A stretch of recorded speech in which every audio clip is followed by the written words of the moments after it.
This is just a quick update on the Riley 9 engine. I have the crank fitting in the block now and the timing cover bolted up hard against the face of the block as it should be. The problem was that the rear bush didn't have that relief on it for the radius on the inside of the web there. It needed actually quite a bit taking out so that this would go all the way in. And I got various bits of advice on how to do that, and I ended up ringing the guy who actually did the machining work for me and asked him what he would do.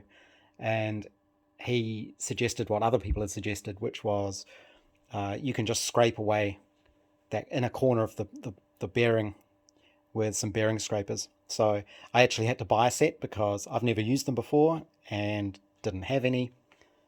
Originally I thought I'd only just need one, probably the triangular one, but I ended up using all three of them.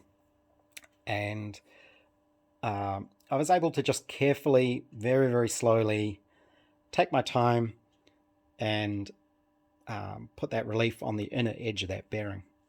So, like I say, I took my time. I think it took me about 3 hours, which is probably ridiculous, but I was going very carefully and being ultra careful. I didn't scratch the white metal, and of course I had to keep doing test assemblies, and every time I did some scraping I then had to stop, clean everything up, get rid of all the little bits of swarf and debris, make sure the crank was clean, carefully put it all back together, try and figure out if there was enough clearance still.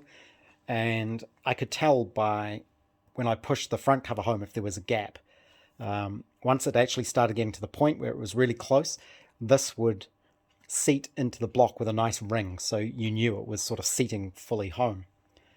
But I just kept going slowly. I used engineer's glue to mark it to see where the contact points were, and just carefully scraped it away until there weren't any. And currently I have 11 thou clearance movement on the crank backwards and forwards between the front and the rear bearing. So is that enough? I don't know. This is one of the problems with these Riley 9 engines, is there are no instructions at all. There's no manuals. I'm not sure what the infloat's supposed to be at the moment, so I'm trying to find that out. And with it sitting fully home like this, I've got another puzzle to sort out, which is this flat face on the front of the crank is sitting lower than the bearing surface there. Now, when this all goes together, there's the hardened thrust washer that goes on there. There's the gear that goes on, and that's keyed in place. And then there's the nut. The nut is left-hand thread because the crankshaft will be rotating clockwise from the front. So the nut is left-hand thread, so it doesn't just come undone. But with the nut done up fully and the thrust washer fully down, you can see that the gear doesn't fit in there by quite a bit. It's almost 1/8 of an inch that the gap's too small. So I'm not sure how this is supposed to work, because if I had the gear in there now and you did this nut up tightly like this thrust washer is just going to push against the front of the timing cover, the front of that bearing, and that's just going to lock everything up. So I don't know if that means... Let's just take that off.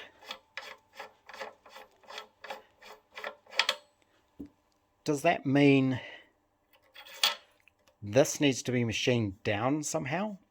Or are there supposed to be shims that go in here to push this away so that when everything's done up tight, it all just locks onto the crankshaft and gives you the correct end float?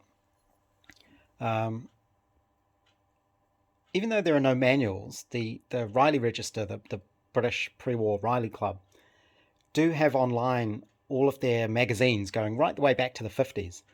So I've been looking through those trying to find out information about this. And the biggest piece of information I could find was a letter written to the editor in 1996 where somebody was complaining about exactly what I'm complaining about now, that there are no manuals for this, and everybody seems to have a different opinion on how to do it. And there isn't even a consistent school of thought on how this should work, it seems. So that was in 1996. So maybe things are different now and we know more. But that's the next problem to solve, is figure out, well, how is all this meant to go together? What's the end float actually supposed to be? I have to get all this on there and have this turning and have the end float set correctly. And then make sure it all matches the intermediate gear, which goes on here, and the camshaft gears that go on there. So asking around again, putting up this film, so maybe somebody knows and they can comment. But it shows the difficulties in working with this stuff, where for someone like me who's not that experienced at making engines and things, I'm sort of left scratching my head a lot. The other thing I'm not quite sure about is the flywheel taper correct, and is it sitting in the right place? So that's just loosely pushed on there, and you can see there's quite a big gap in there. It's probably 3/16 of an inch gap. When I took all this to be machined, so the flywheel, the taper on the inside of the flywheel had to be made bigger to suit the new crank. But I did take with me the old crank so that the machinist could measure everything up and get the fit to be the same, which apparently he did. But this is the nut that holds the flywheel on. It's also keyed in place. I'll probably also Loctite it just to be safe. But obviously it's not done up tight now, but you can see in there it's not flush. There's a little bit of a step. So I'm not sure if that's correct or not.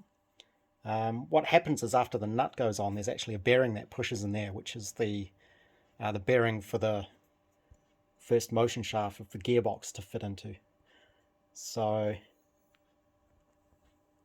some sort of dimension about how far away from this face should the back of the flywheel be, or what should the gap in there be, or how big the step in there needs to be, would be kind of handy. So at least the thing turns. Well, it's not going to turn with a loose flywheel. So it does spin, and I haven't actually put the rods and pistons in yet. I want to loosely assemble all of that, because you also have to make sure that the big ends are going to line up with the holes. So still lots of things to do. It's just really puzzling, and this is one of the reasons everything takes a long time. The other thing is, I'm not sure how critical it is.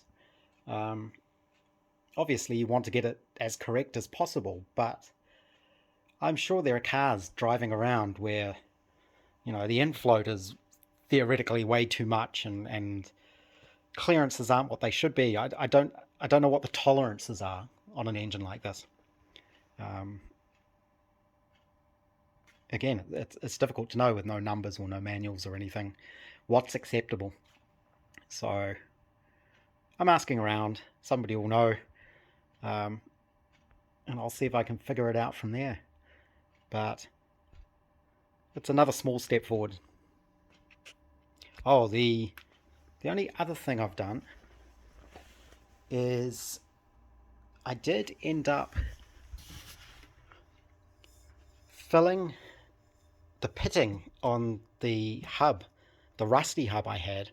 I just basically filled the whole thing with JB Weld, epoxy, and then random orbit sanded it, most of it off again, to be honest. So it was all flush with the metal, and it's just kind of made it a bit smoother. and I've given those a coat of paint and baked the paint on, so at least I have a decent set of front hubs now. I still need to put the wheel studs into it, which hopefully isn't too difficult to do. I guess you either use the press, or I might actually just be able to do it with the vise. Sometimes I find the press a little bit frightening, so that might be a job for tomorrow. Okay, back to this Riley engine. I had to think about things overnight and decided I should check it all with the cam gear and the intermediate gear in place to see what's going on as well. And this is where, again, it gets really tricky. And even if there were manuals, I don't think they would help in this case, because what happened with these engines is there are different marks of engine. I think it goes up to Mach 9. And over the years, the parts changed. So you can end up with a sort of mismatch of parts. And that's exactly what I've got going on at the moment, because it's different cam gear and intermediate gear and a different setup for the crank. But I think this is all going to work. So what I have here are Mark 5 cam gear and intermediate gear. And the way you can tell is by measuring the thickness of the gear. I won't come off at the moment because the nut's in the way. These are 7/8 of an inch thick. And the pinion gear I've got is also 7/8 of an inch thick. So the thickness of all these gears is the same.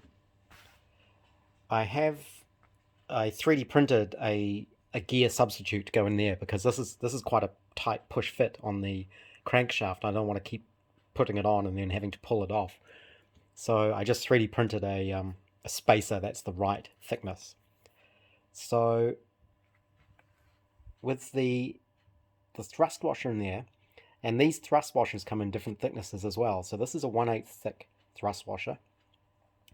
With this intermediate gear, it's a bit hard to see, but it just clears in there, which would put the crank pinion gear into proper meshing with the intermediate gear there.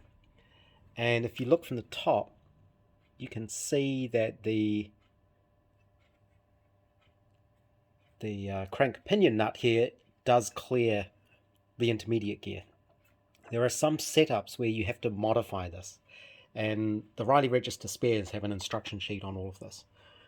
So let's take this off. The other thing you have to make sure is with the intermediate gear that you've got the right shaft and the right eccentric housing. So if you take this off, you can see it's two parts, and this is pinned. So this is the eccentric that drives the oil pump, and if we look in here, you can see the oil feed is here and the oil output hole is there. So that kind of has to match up with, it's a bit hard to see, but there's a slot in this. So that goes in there, and that's what lubricates this shaft, the oil feed from there. So I don't think there's any sort of thrust washer or anything in there. It looks like they just sort of run on each other. That goes in there. And I'm also not sure about the cam end float. So there's actually a thrust bearing inside there, a 3-part bearing. I think I'll probably need to get new ones, because there's a bit of pitting on the tracks on the race part. So I probably need to replace those. But there is a little bit of play in there. So this isn't done fully up yet. Maybe when that's fully home, it'll all seated in, or maybe there's supposed to be a washer or something in there. I'm not sure. Or maybe just when it's under load, it just goes to where it needs to go. But The thing I'm not sure about now is the crank's in there and it's turning, and there is a little bit of movement on the crank because of course I fixed up the rear bush so that it can fit all the way in, and this is more or less flush there. So again, this is where I'm not sure where you set the crank end float. So I'm not sure this is, can we see it? If I push the crank all the way back, it's very hard to see, but there is a tiny step there. It's less than 2 thou, I know that. I think it's about a thousandth of an inch. So I'm still figuring that out, but I think everything is fairly close. I've got the right gear. Everything's going to mesh, it looks like. Put that back on there. Everything's clearing at the moment. I just need to figure out this end float here. So you can just sort of hear the step in there. The other thing I did is I bolted the front cover on hard just to make sure it was fully seated. I've also looked at, I pulled out one of the new rods, and I haven't fully assembled everything with the pistons, but I did lay a rod on one of these big ends. This all needs cleaning, it's still got the packing grease on it, and it did pretty much line up with the bore, so I think it's very close now. The thing I may need to do to get the correct end float is maybe you take something off the back of this so the crank can go far enough forwards. Like I say, I'm still trying to figure that bit out, but it's looking better than I thought. The other thing I'm not sure of is what happens on the end here. So there is kind of a slot there, and one of the parts I have somewhere is this little keyed, I thought it was a lock washer, but I'm wondering if that is supposed to fit on there somehow. But there's nothing to keep it in place. And then this just seems to run inside there on the front cover. So I'm not actually certain what stops this intermediate gear from moving backwards and forwards. Another mystery. So hopefully I can figure all of this out. I've had a bit of a tidy up because I get annoyed at seeing the car all covered in boxes of parts and things. If you keep going like that, eventually the car just gets buried under a big mess. So every so often I like to have a clean up and make everything look clean again. So my front hubs are here. I may go ahead and push the studs into those. This is all just loosely assembled, so I think it might be worthwhile going ahead and trying to get as much of the front end assembled as possible. And I still need to figure out these rear pins, so I might leave the engine stuff for a little while and have a play around with this and attempt to mill the slot in my test pin, see how well that works. I took a break from working on the engine and have been doing some machining, which is why there's a massive mess here. But I turned up the test pin for the rear spring hangers, and to get it to fit into the tube I had to mill that slot in the top of it, and then I was able to turn this down until it was a nice tight fit in the tubes in the end. And once I had my test piece done, I then knew what dimension I needed to turn the proper ones down to. It was good practice as well. So I was using my carbide tools, and you have to run them pretty fast and take quite deep cuts. And I was finding even with coolant they were getting blunt quite quickly, possibly because that's hard steel, so high tensile steel. So I did have to change move the tool around to a new cutting tip a couple of times to get the job done. But you can see I've now got one of those in place. It's quite a tight push fit in there, so I have to use my little dead blow hammer to actually get it in there, which is why I've only got one of them in there at the moment, because I don't want to put both in until I'm ready to put them in properly, just because I can easily get that out by punching it out with that long tube. So you can see how, because the tube's got a little seam inside it, you need that little relief there. It's going to be a tight fit in there. The inside of the tube I just cleaned out with a wire brush on a drill as best I could. Luckily there wasn't much paint or anything in there, and it wasn't very rusty, just a little tiny bit of surface rust. So that cleaned up really well. So the next thing to do will be, these get Loctited in place, and then I have to hammer it in, obviously, and then it gets cross drilled and pinned.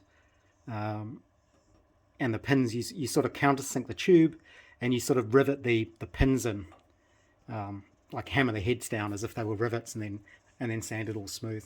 That's how those are held in. I may just need to make sure I've got this adjusted right, so when this is done up tight, this can rotate and not bind this up. And also, now I know which way is up, more or less, I can put the cross drill the hole for the split pin. So I'll mark the up direction on this, figure out approximately where the hole needs to go, and then I can drill that hole. And you can fine tune it by adjusting the nut. You sort of file a little bit off the bottom of the nut until you get one of the split pin holes to line up, and that should be good. So with those in place, I can put the rear springs, the rear of the rear springs will then fit on those hangers, will come out to here somewhere on the body, and I can figure out where the front mounts need to go. That's a job I've been wanting to do for a long time, so I think after I clean up the mess on the lathe and the mill, I might go for a walk and get a beer. I set the pins up in the mill and clamped them tight in the vise, and then made sure the hanging end was all nicely supported. Used a center drill and then drilled them through. And now I can put a split pin through. It's kind of the cool thing about doing this stuff yourself, is you get to decide which way up the pins go. So I just drilled straight down, so they just go down from the top.